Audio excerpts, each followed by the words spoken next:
بسم اللہ الرحمن الرحیم۔ جیسا کہ آپ نے شب برات کے متعلق پوچھا، دراصل شب برات دو لفظوں سے مرکب ہے۔ شب کہتے ہیں رات کو اور برات کہتے ہیں بری ہونا۔ اس کا معنی یہ بن جاتا ہے کہ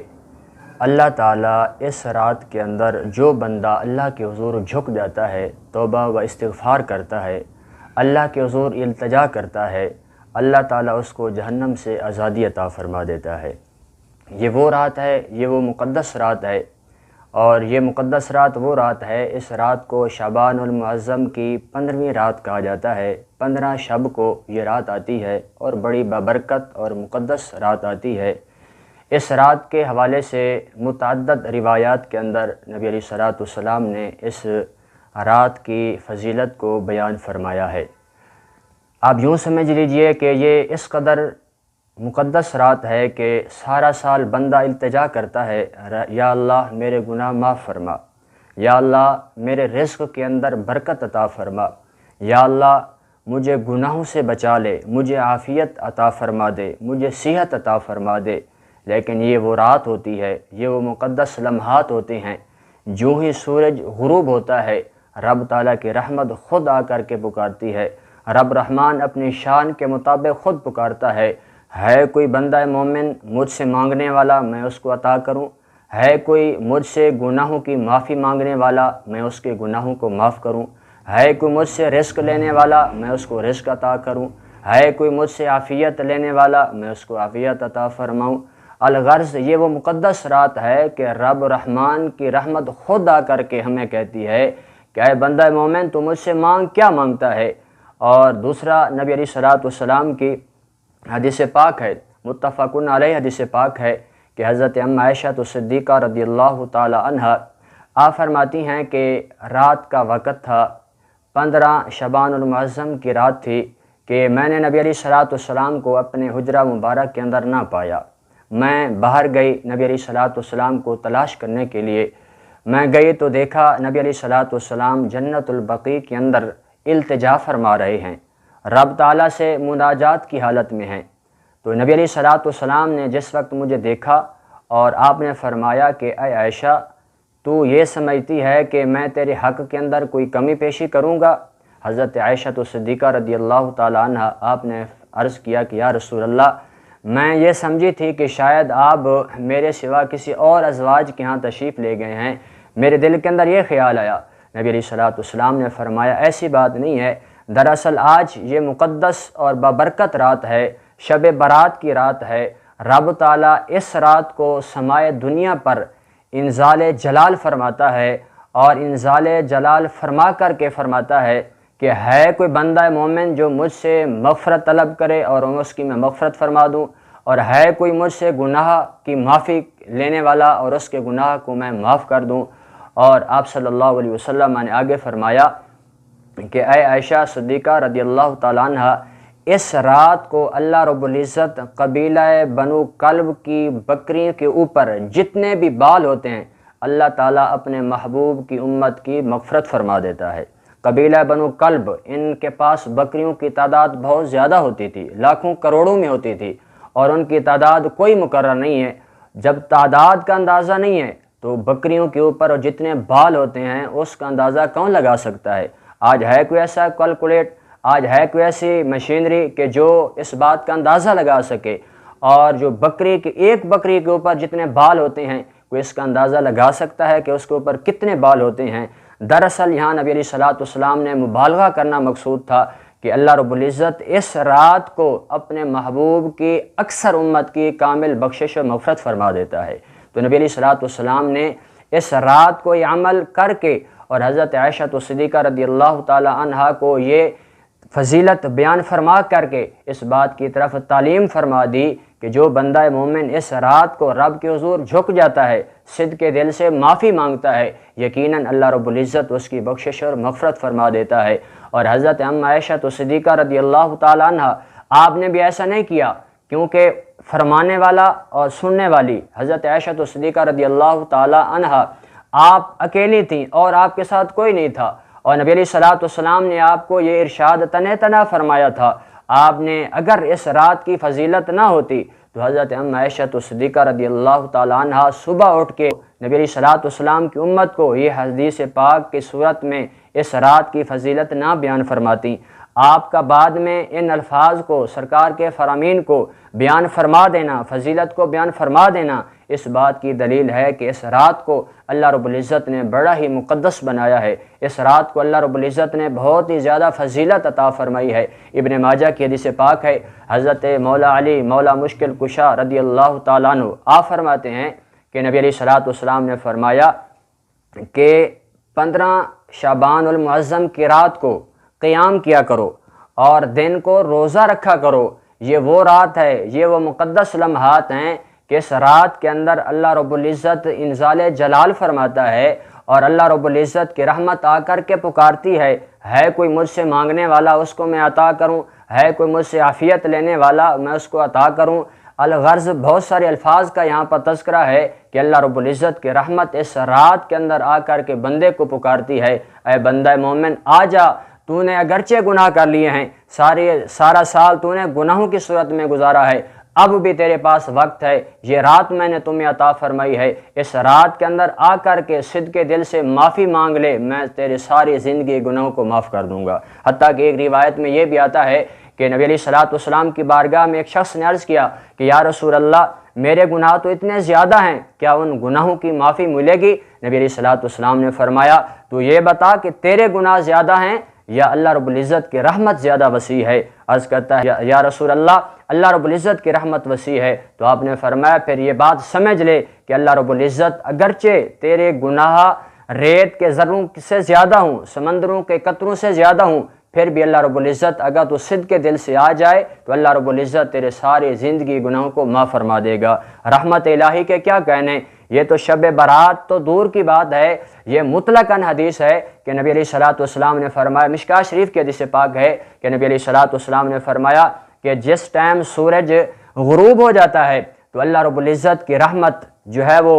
اللہ رب العزت اپنا دست رحمت بچھا دیتا ہے تاکہ دن والے گناہ گار جو ہیں اللہ کے حضور گناہوں کی معافی مانگیں تو اللہ رب العزت ان کی گناہوں کو معاف فرما دے، اور جب صبح ہوتی ہے طلوع فجر ہوتی ہے تو دن والے دن کو اللہ رب العزت اپنا دست رحمت بچھا دیتا ہے اور رحمت بچھا دیتا ہے، اور جو رات والے گناہ گار ہوتے ہیں تاکہ دن کے اندر اللہ رب العزت کے ہاں گڑ گڑائیں، اپنے گناہوں کی معافی مانگیں تو اللہ رب العزت ان کی بخشش فرما دیتا ہے۔ یہ تو عام حالات کی بات ہے کہ جو بندہ رات کو گناہ کرے دن کو معافی مانگے، اور دن کو اگر گناہ ہو جائیں اور رات کو معافی مانگے اللہ رب العزت اس کے گناہ معاف کر دیتا ہے۔ تو جو بندہ لیلۃ الشعبان نصف شعبان کو جو بندہ اللہ رب العزت کے یہاں گڑ گڑائے گا، توبہ استغفار کرے گا اور اللہ کے حضور ندامت کا اظہار کرے گا، اس بندے پر اللہ رب العزت کی رحمت کا کیا عالم ہوگا۔ مشکوٰۃ شریف کی حدیث پاک ہے، حضرت ابو ہریرہ رضی اللہ تعالی عنہ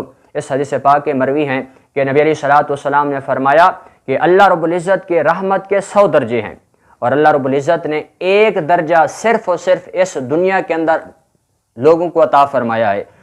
اور جتنی بھی ذی روح چیزیں ہیں تمام کو صرف اور صرف رحمت کا ایک درجہ عطا فرمایا ہے، وہ چاہے جانور ہوں، وہ چاہے چرند ہوں، پرند ہوں، جتنے بھی ذی روح اشیاء ہیں تمام پر اللہ رب العزت نے رحمت کا ایک درجہ تقسیم فرما دیا ہے۔ اور ایک درجہ رحمت کا یہ عالم ہے کہ ماں اپنے اولاد کے ساتھ کتنا پیار کرتی ہے، جانور اپنی اولاد کے ساتھ کتنا پیار اور محبت کے ساتھ پیش آتے ہیں، تو یہ اللہ رب العزت کی رحمت کا ایک درجہ ہے۔ تو اللہ رب العزت نبی علیہ الصلوۃ والسلام نے فرمایا کہ ایک درجے کا یہ عالم ہے کہ ہم والدین اپنے اولاد کے ساتھ محبت کے ساتھ پیش آتے ہیں، تو اللہ رب العزت نے اخر اللہ، نبی علیہ الصلوۃ والسلام نے فرمایا کہ اللہ رب العزت نے 99 درجے اللہ رب العزت نے مؤخر کر کے رکھ دیے ہیں۔ کیوں؟ کل قیامت والے دن اللہ رب العزت اپنی محبوب کی امت پر وہ رحمت عطا فرما کر کے اپنی محبوب کی امت کی بخشش فرما دے گا۔ اور حدیث پاک حضرت ابو ہریرہ ہی مروی ہیں، مشکوٰۃ شریف کی حدیث پاک ہے، بخاری اور مسلم میں بھی یہ موجود ہے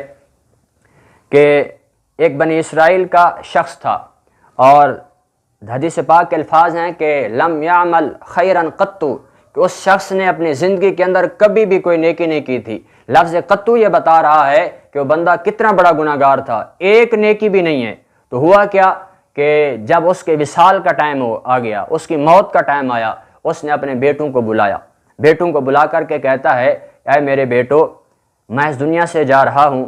میں تمہیں ایک وصیت کرتا ہوں، تم نے اس وصیت پر عمل کرنا ہے۔ اولاد نے کہا کہ ابا جان کیا وصیت ہے؟ وہ شخص کہتا ہے میری وصیت یہ ہے کہ جس ٹائم میں مر جاؤں، جس ٹائم میں فوت ہو جاؤں، تم نے مجھے جلا دینا ہے، آگ کے اندر مجھے جلا دینا ہے۔ جس ٹائم میری لاش کی راکھ بن جائے اس راکھ کے دو حصے کرنے ہیں، ایک خشکی کے اندر پھینک دینی ہے اور ایک تری کے اندر پھینک دینی ہے۔ اس طرح مجھے نیست و نابود کر دینا ہے، ختم کر دینا ہے۔ الغرض اس طرح بندے کا وصال ہو جاتا ہے۔ وصیت کے مطابق ان کے بیٹوں نے اس کو جلا دیا، اس کے راکھ کے دو حصے کیے، ایک حصہ تری کے اندر اور ایک حصہ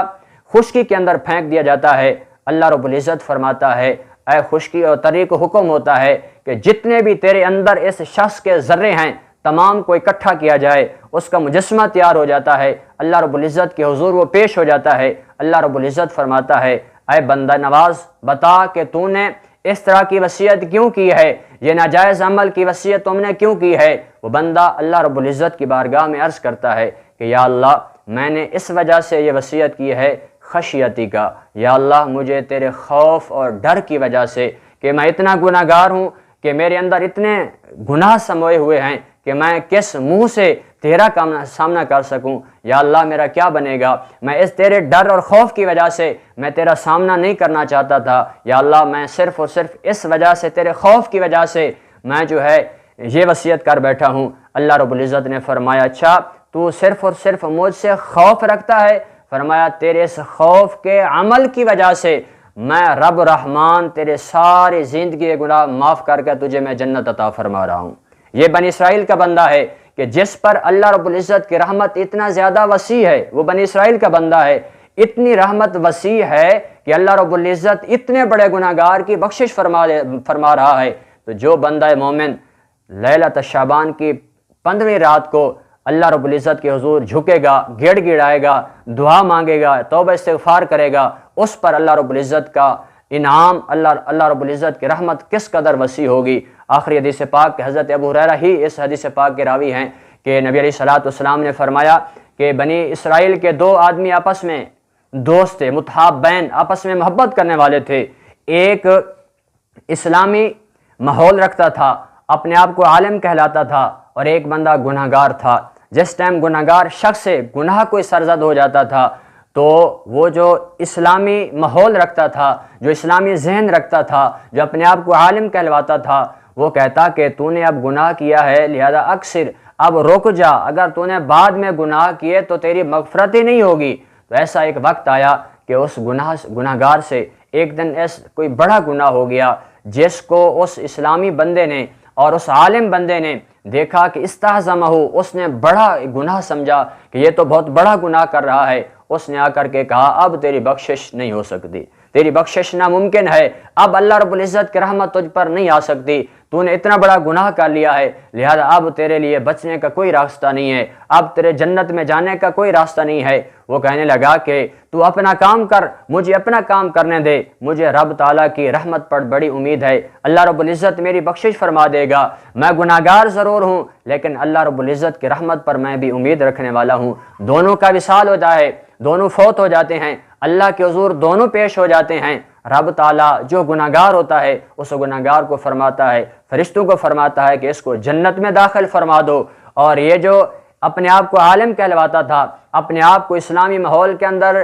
ڈھال کر کے اللہ رب العزت کی رحمت سے دوسروں کو مایوس کرنے والا تھا، اس کو اللہ رب العزت کی طرف سے پیغام ملتا ہے کہ اس کو جہنم کے اندر ڈال دیا جائے۔ کیوں؟ اس وجہ سے کہ اس کو میری رحمت پر کوئی امید نہیں تھی، یہ دوسروں کو میری رحمت سے دور کرتا تھا۔ جا، میں نے تیری بخشش کا ذریعہ میں نے نہیں بنایا اور تجھے میں جہنم کے اندر داخل ہونے کا میں فرمان جاری کرتا ہوں۔ اور جو گناہ گار تھا اور اپنے آپ کو اللہ رب العزت کی رحمت سے اپنی امیدوں کو وابستہ رکھتا تھا، اللہ رب العزت نے اس کی مغفرت فرما دی۔ تو میرے دوست، وہ بنی اسرائیل کا بندہ ہے، اتنا بڑا گناہ ہونے کے باوجود بھی اللہ رب العزت کی رحمت اس پر وسیع ہو جاتی ہے اور اس بندے کی مغفرت ہو جاتی ہے۔ اور جو اللہ کی رحمت سے نا امید ہوتا ہے، اپنے آپ کو صرف اور صرف عمل کے بل بوتے پر ناز کرتا ہے، اس کی مغفرت نہیں ہوئی بلکہ اس کو جہنم میں دھکیل دیا جاتا ہے۔ تو پتہ چلا کہ وہ بنی اسرائیل کا بندہ جو اللہ کی رحمت پر امید رکھ کر جنت کے اندر چلا گیا، جو بندہ مومن نبی علیہ السلام کا امتی جو ایک عمل کرتا ہے 10 نیکیاں اس کے کھاتے کے اندر لکھی جاتی ہیں، وہ بندہ مومن جب اس رات کے اندر اللہ رب العزت کی حضور توبہ استغفار کرے گا، اللہ کے حضور دعا کرے گا، التجا کرے گا، اپنے گناہوں کی معافی کرے گا، تو اس پر اللہ رب العزت کی طرف سے کتنا بڑا انعام و اکرام